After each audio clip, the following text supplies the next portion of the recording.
দেশের শীর্ষ পত্রিকার প্রধান প্রধান শিরোনাম। প্রতিদিনের বাংলাদেশ। নির্বিঘ্ন হচ্ছে না ঈদযাত্রা। মন্ত্রণালয়ের চাপে পিষ্ট মন্ত্রীরা। সরকারের 180 দিনের মাথায় আসতে পারে এক মন্ত্রীর একটি মন্ত্রণালয় নীতি। দলগুলোর নয়া মেরুকরণ। স্থানীয় সরকার নির্বাচন ঘিরে নানামুখী তৎপরতা। জুলাইয়ের বীরকন্যা কারিনা ফিরলেন কফিনবন্দি হয়ে। মুন্সিগঞ্জে পারিবারিক কবরস্থানে দাফন আজ। ট্যানারি বর্জ্যে মিলছে ডলার। ট্যানারির বর্জ্য নিজেরা রিসাইকেল করতে পারলে বছরে 2000 কোটি টাকা আয় হওয়া সম্ভব। গোলাম শাহনেওয়াজ। প্রথম আলো।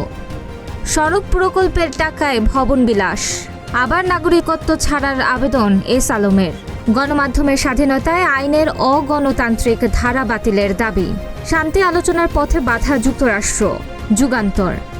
খাতা খুলে ঘুষ ভাগাভাগি। 10 লাখ টাকা দিলে আসামি ছেড়ে দেব। নতুন কৌশল, ডিবি র্যাব পরিচয়ে ফোন।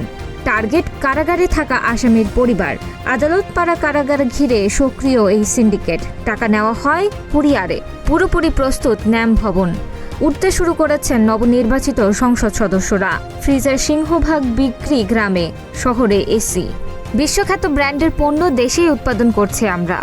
হোম অ্যাপ্লায়েন্স খাতের টেকসই উন্নয়নে বাজেটে পদক্ষেপ চাই। বিলাস থেকে ব্যবহারিক পণ্য। ইত্তেফাক।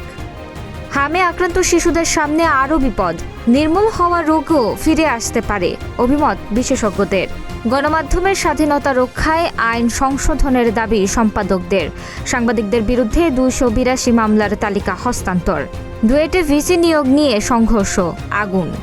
শিক্ষার্থী, পুলিশ সহ আহত 20। জামাত এনসিপির যাওয়া অনিশ্চিত। সংবিধান সংশোধনে বিশেষ সংসদীয় কমিটি গঠনের প্রস্তাব।